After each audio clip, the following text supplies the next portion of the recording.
ఎటువంటి కార్యక్రమాలు చేస్తున్నారో తెలుసు. ఆ కార్యక్రమాల వల్ల ఇక్కడ పార్టీ ఏ రకంగా నష్టపోయిందో కూడా మీ అందరికీ తెలుసు. నేను ప్రత్యేకంగా ఏమీ మాట్లాడదలుచుకోలే. ఇంక డెప్త్‌లోకి వెళ్ళదలుచుకోలే. కేవలం ఇవాళ ఇక్కడ పార్టీ నష్టపడిపోయిందంటే ఒకళ్ళిద్దరో స్వలాభం గురించి చేసిన కార్యక్రమాల వల్ల ఇక్కడ పార్టీ నష్టపోయే పరిస్థితొచ్చింది. అవన్నీ నేను డెప్త్‌లో పోనసలు అయ్యేంటో మీ అందరికీ తెలుసు. కానీ ఈవేళ ఇక్కడికొచ్చినప్పుడు 4 మండలాల కార్యకర్తలని వైఎస్ఆర్ కాంగ్రెస్ పార్టీ కార్యకర్తలని అందరినీ కూడా సమన్వయం చేసుకుంటూ సుబ్బారావు గారి వెనకాల నడిపించే బాధ్యత నేను తీసుకున్నాను. నాకు అప్పచెప్పారు పార్టీ కూడా. అదే కార్యక్రమంలో నిమగ్నమై ఉన్నాం. ఆ రకంగానే ఎవరితోనో మాట్లాడతాను, ఎవరితోనో కోఆర్డినేట్ చేస్తాను, ఎవరికైనా ఇబ్బందొస్తే వాళ్ళ ఇబ్బంది రిజాల్వ్ చేసి వాళ్ళు మళ్ళీ పార్టీలో యాక్టివ్ చేస్తుంటాను. అలాగనే గడిచిన 4 మండలాల్లో కూడా సుబ్బారావుకి ఇన్ఛార్జ్ ఇచ్చిన కాడి నుంచి ఆ రకంగానే చేసుకుంటూ పోతా ఉన్నాం. ఎక్కడా లేని ఇబ్బంది ఇక్కడ ఎందుకు వస్తూ ఉంది? అన్ని దిక్కుల ప్రజాప్రతినిధులు ఉన్నారు, అన్ని దిక్కుల జడ్పీటీసీలు ఉన్నారు, అన్ని దిక్కుల ఎంపీపీలు ఉన్నారు. ఎక్కడా లేనిది ఓన్లీ ఈ ఒక్క టౌన్లో ఎందుకు వస్తూ ఉంది? ఒకసారి మీరు ఆలోచన చేస్తే మీకు అర్థమవుతుంది. ఎందుకంటే నేను నేను నేను మాత్రం వెరీ క్లియర్. ఇక్కడ ఎవ్వరికి కూడా అన్యాయం జరగనివ్వం. ఎవరికి అన్యాయం జరిగింది అంటే మాత్రం ఖచ్చితంగా అతను ఎవరైనా అవనివ్వండి, పేదోడా, డబ్బున్నాడా, ఉద్యోగస్తుడు అని ఏమీ లేదు. అన్యాయం జరిగింది అంటే మాత్రం ఎట్టి పరిస్థితుల్లో అక్కడ ఉంటాడు అనంతబాబు. అందులో ఇలా పక్షాన్ని వన్ సైడ్గా నిలబడతాం.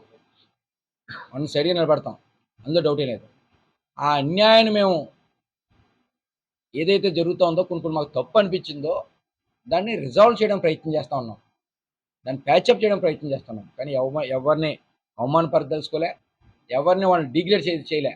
అందరినీ ఎవరికైనా పెడుతూనే ఇక్కడ జరుగుతున్న పరిస్థితిని బట్టి దాన్ని ప్యాచప్ చేసి దిశగా అడుగులు వేశాం. ప్రతిదీ సుబ్బారావుతో ఆలోచన చేసి సుబ్బారావు మేము ఒక నిర్ణయం తీసుకుని ఈ రకంగా చేస్తే పోతాం. అల్టిమేట్గా ఏంటంటే ఇక్కడ వరుపుల సుబ్బారావు నెగ్గాలి. ఇక్కడ ఎందుకంటే ఈవేళ ఏ పరిస్థితిలో సుబ్బారావుకి టికెట్ ఇచ్చారో మీ అందరికీ తెలుసు. ఇక్కడ ఉన్న పరిస్థితులు చూసి పార్టీ అన్నీ కూడా అవగాహన చేసుకుని కార్యకర్తల మనోభావాలు తెలుసుకుని దానికి అనుగుణంగానే ఈవేళ సుబ్బారావుకి జగన్మోహన్ రెడ్డి గారు ఊరికనే ఇవ్వలేదు. ఎన్నో యాంగిల్లో ఆయన చూశారు. రకరకాల యాంగిల్లో చూసే పరిశీలన చేసిన తర్వాతే S Subbarao is a correct candidate అని ఆయన అనౌన్స్ చేశారు. ఆయన అనౌన్స్ చేసిన తర్వాత ఎట్టి పరిస్థితుల్లో నా బాధ్యత. ఎందుకంటే వైఎస్ఆర్ కాంగ్రెస్ పార్టీ నాయకుడిగా ఎట్టి పరిస్థితుల్లో ఇక్కడ నాకు జెండా, ఎజెండా, లక్ష్యం ఒకటే, ఇంకేమీ లేదు. ఇక్కడ సుబ్బారావుని ఎమ్మెల్యేగా నెగ్గించాలి, జగన్ గారు ముఖ్యమంత్రి కావాలి. నాకు ఒకటే ఎజెండా, లక్ష్యం కూడా. దానిలో నేను నెగ్గడానికి నేను చేయవలసిన ప్రతి కార్యక్రమం చేసుకుంటూ పోతా, ప్రతి ఒక్కటే చేసుకుంటూ పోతా. కానీ కొంతమంది ఒకరిద్దరు వ్యక్తిగత ప్రయోజనాల గురించి ఆశించి పార్టీని చెడతీర్చే పరిస్థితులు ఉంటే చూస్తూ ఊరుకోలేం. అలాగని ఎవరిని మేము ఇంకో రకంగానో దాన్ని ప్యాచప్ చేయడం ప్రయత్నం చేస్తాం. ఇది తప్పు అని, ఇది ఎలాగొద్దు, ఎలా చేయండి అని చెప్పడం కోరుతున్నాను. ఎంత ఘోరం అంటే ఇక్కడ జరుగుతున్న పరిస్థితులు చూస్తే నేను కూడా చెప్పదలుచుకున్నా అందరికీ కూడా, ఇక నుంచి ఆ పరిస్థితి ఉండదు. ఇక నుంచి ఇప్పటివరకు జరిగిన పరిస్థితులు ఉండవు. ఖచ్చితంగా నేను ఒకటే చెప్తున్నా, మీ వీడియో పత్రిక ముఖంగా చెప్తా ఉన్నా. ఒక వ్యక్తి, ఒక సామాన్య వ్యక్తి వచ్చి ఆడి స్థలంలో వాళ్ళు ఇల్లు కట్టుకుని ఒక పంచాయతీ అప్రూవల్ కావాలంటే వ్యయ ప్రయాసలు పడాలి. ఎవరికో దండం పెట్టుకోవాలి, ఎవరికో ఏదో చేయాలి. ఎంత ఘోరం అండి! ఎక్కడున్నాం మనం? జగన్మోహన్ రెడ్డి గారు ఎక్కడా కూడా అవినీతి లేని పాలన అందించమని అహర్నిశలు తప్పిస్తా ఆరాటపడతా ఆయన నాయకుడు ఉంటే ఆయన బొమ్మెట్టుకుని ఆయన పార్టీ పేరు చెప్పి మనం నెక్కి ఎలా మన స్వప్రయోజనాల నుంచి పార్టీని తాకలు పెడతా ఉంటే ఎక్కడ పోతున్నాం మనం? ఈవేళ నేను చెప్తా ఉన్నాను పత్రికాముఖంగా, ఇక నుంచి అలా ఎప్పుడు జరగవు. ఎవరు కూడా మున్సిపాలిటీలో ఎవరన్నా కానీ ఏదన్నా పని గురించి వాళ్ళు ప్రభుత్వాన్ని కట్టి తప్ప ఒక్క రూపాయి కూడా ఎవరు కట్టనవసరంలే, ఎవరికి కూడా ఇచ్చుకోనవసరంలే. ఇచ్చుంటే అక్కడ వెంటనే మా స్థానిక కౌన్సిలర్ చెప్పండి, వెంటనే మాకు చెప్తారు. వెంటనే ఇమ్మీడియట్గా రెస్పాండ్ అవుతాం. రెస్పాండ్ అయ్యి ఖచ్చితంగా రూపురేఖలు మారుస్తాం.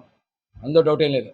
ఒక ఒక ఒక మున్సిపల్ దానికి అప్రూవల్ తీసుకోవాలన్నా, అలాగే ప్లాన్ అప్రూవల్ తీసుకోవాలన్నా, లేదా ఒక పనులు కట్టాలన్నా, అలాగే ఏదన్నా సాల్వెన్సీలు కావాలన్నా, ఏం కావాలన్నా ఎక్కడ కూడా ఎవ్వరికి కూడా అక్కడ గవర్నమెంట్ కట్టి తప్ప ఒక్క రూపాయి ఎవ్వరికి ఇదివరకు ఇవ్వాల్సిందే.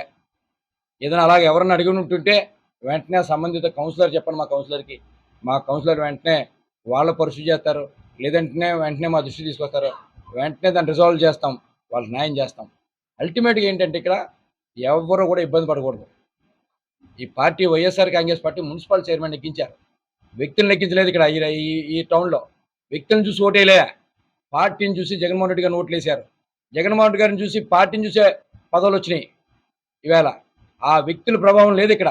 ఇక్కడే కాదు, యావత్ రాష్ట్రంలో కూడా కేవలం జగన్మోహన్ రెడ్డి గారు, ముఖ్యంగా మొన్న జరిగిన స్థానిక ఎన్నికలు అంటే మీ అందరికీ తెలుసు.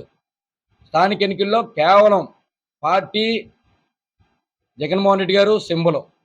ఆ దాని మీదే మనం అయ్యా ఉన్న విషయాన్ని మనం గుర్తెరగాలి, ఖచ్చితంగా గుర్తెరగాలి. అలాగే ఈవేళ పార్టీ ఇచ్చింది పదవి, నీకు పార్టీ ఇచ్చింది, పార్టీలో నెగ్గాం మనం. మరి పార్టీలు రిజైన్ చేసినప్పుడు పార్టీ ద్వారా వచ్చిన పదవి ఏం చేయాలి? అది కూడా ఆలోచన చేసుకోమని అంటా ఉన్నాను. వాళ్ళ విజ్ఞతకు వదిలేస్తా, విజ్ఞతకు వదిలేమంటున్నా. చిత్తశుద్ధి ఉంటే ఏ పార్టీ మీద నెగ్గాం మనం, ఎవరు ఫోటో పెట్టుకుని నెగ్గాం, అది తెలుసుకోవాలి, అది తెలుసుకోవాలి. ఇవేళ కూడా మేము ఆయన సేవలు ఉపయోగించుకుందామని చూస్తున్నాం, ఖచ్చితంగా ఉపయోగించుకుంటాం కూడా, ఉపయోగించుకుందామని చూస్తున్నాం. అలాగని మరీ అందరినీ బ్లాక్మెయిల్ చేద్దాం, 10 చిన్నదానికి బ్లాక్మెయిల్ చేద్దాం, స్వప్రయోజనాలు పోయి ఆ స్వప్రయోజనాలకి ఆటంకం కలిగిస్తే మరి ఇబ్బంది పెడదామంటే అయినా సమస్య లేని ఇల్లు ఉండదు, పరిష్కారం లేని సమస్య ఉండదు. బంధాలు గొప్పవి, బాధలు చిన్నవి. మీ సమస్యని మేము పరిష్కరిస్తాం. రండి, మాట్లాడుకుందాం.